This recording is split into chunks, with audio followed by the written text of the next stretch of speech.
Hey, what's up, guys? Welcome back to the channel. Okay, so today we got something different in store for you guys, right? And this is part of our development program, not program. So, not a development program.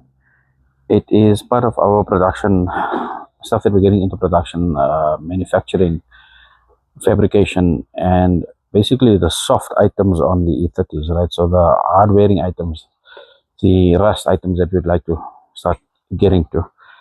And in some of the other videos, I've spoken to you about like custom floorboards. We've got a lot of queries for them.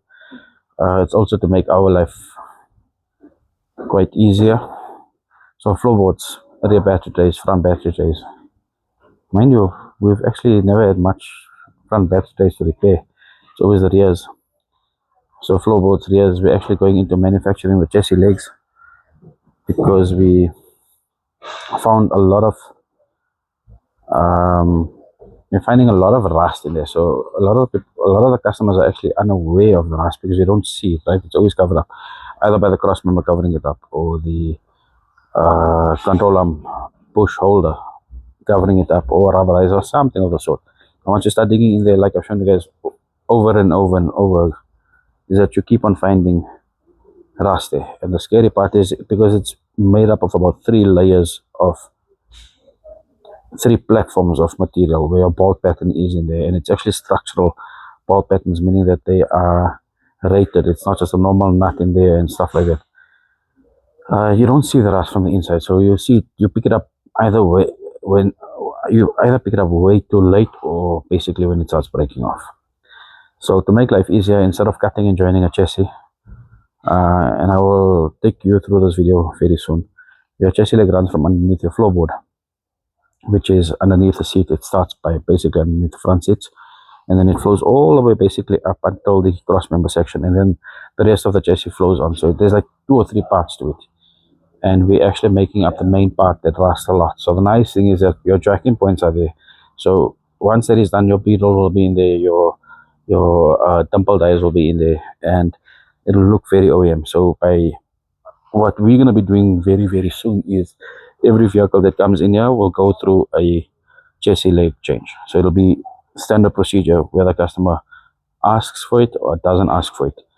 I'm not going to say whether the car needs it or doesn't need it. It might not need it as urgent as other cars now, but it will prolong life on the vehicles.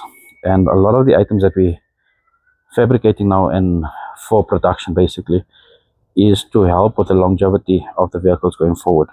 So you've got cars, for example, that's been restored now, but you don't want it to be restored and last for another 10 years. You want it to be restored and last for another 50 years. So with regards to our paint, so GSC also, we're doing constant research with PPG on what paints to use, not only what paints, base coats and clear coats. Sorry, base coats is one thing, but the clear coats is very important.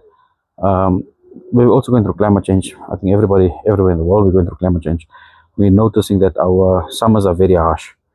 The UV rays is different. So we're trying to change with that as well. And then what's more important is your sealers from metal, between metal and base coat.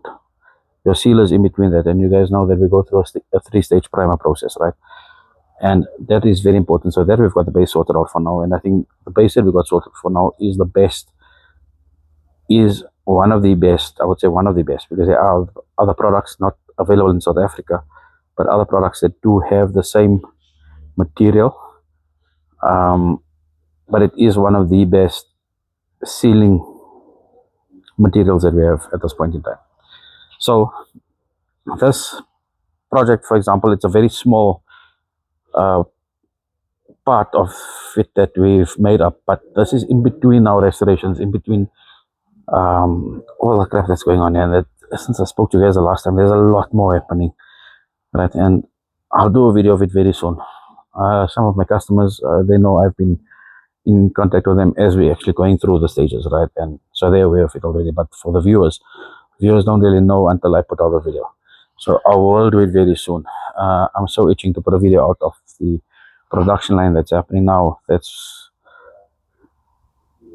But I just can't do it right now, right? So, but it's gonna come out very soon. I'm not delaying the video. It's just that it'll come out soon. So, guys, the product that we manufacture now is something small, but it's something very irritating, right? Very irritating. Sorry. I'll show you one thing. So I'm alone on the camera today. Okay, so I don't think a lot of people will actually realize or understand what this part is, right? This was our pilot one. So a lot of the times you have your pedal brackets.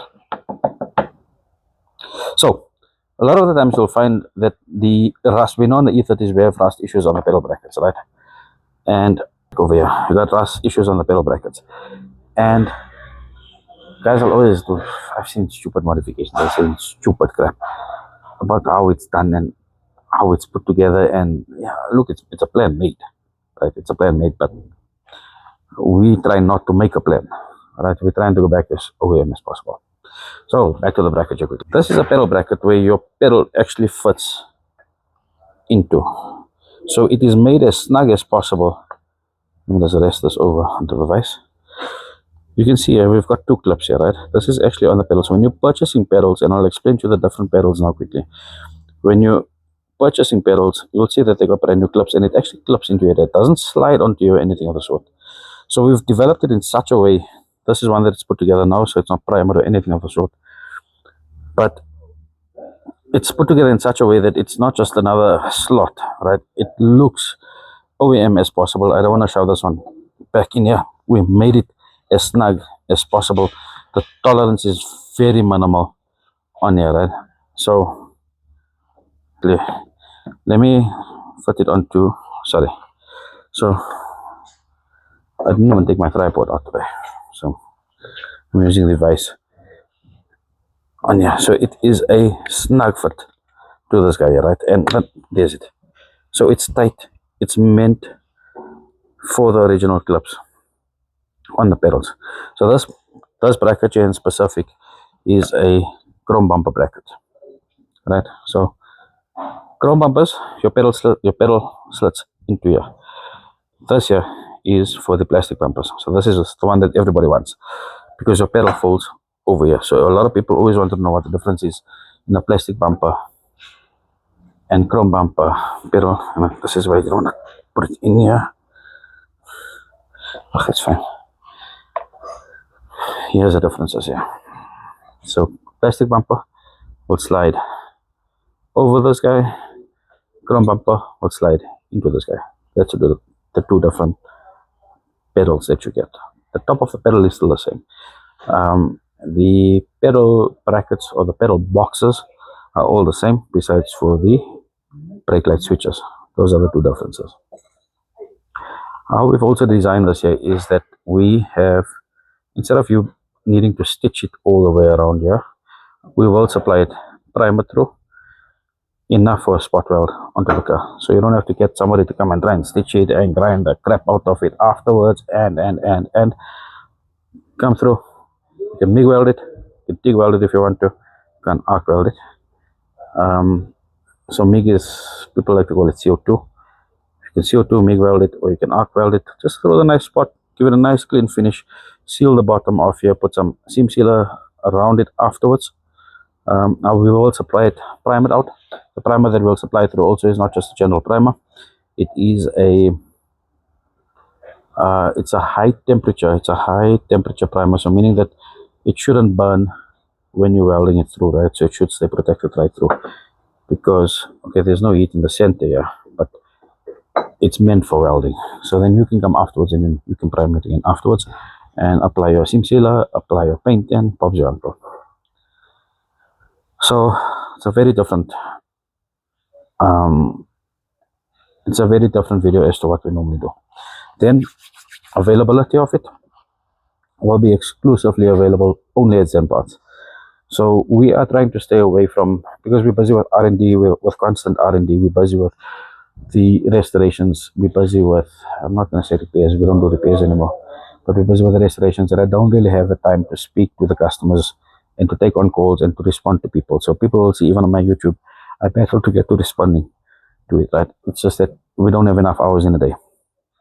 So the next best person to sell it out would be Zen Parts, because not only does he just sell parts, but he does his own R&D as well, and he does it very well. And he's got a very good understanding about it. He doesn't just run the business because he thinks it's because it's a business and he wants to make money. He's got passion behind it. So Shaeen at Zen Parts will have it. This year should be available in the next week or two.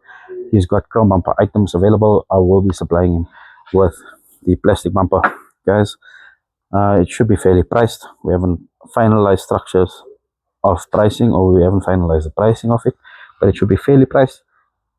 And yeah, so I will drop his details in the description below. Right, a lot of guys have it already, but for those of you that don't have it, I will drop it, and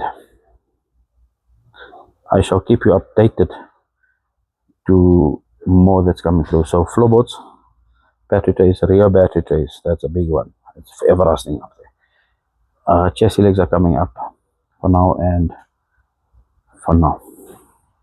So let me know what you guys think. I think this was some good R&D and something different for the change.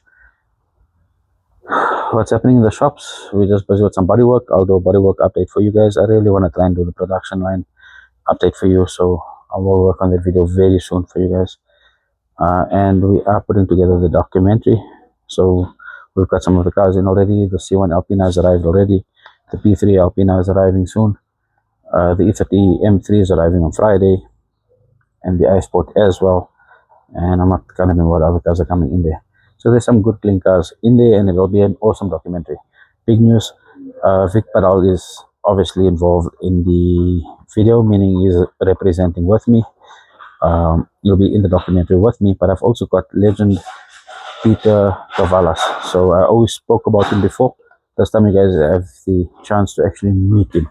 So my plan is to try and get the video done. It's a whole day story, it's a whole day production.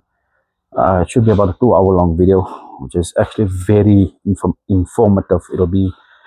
I'm actually looking forward to it, but we've got to make time for it. So I think it's going to be done next week. I'm hoping everything can be done by the weekend, and we might either put it out on the following Sunday or something of the sort. So stay tuned for that. That I think you guys are really going to enjoy. Yeah, I think that's it. Guys, let me know what you think. Drop me a comment. And if there's anything else that I've missed maybe in this video that you can think of regarding that, what needs to be made up, what needs to be put into production, or any R&D that you guys are battling with, give me a shout or drop a comment for me.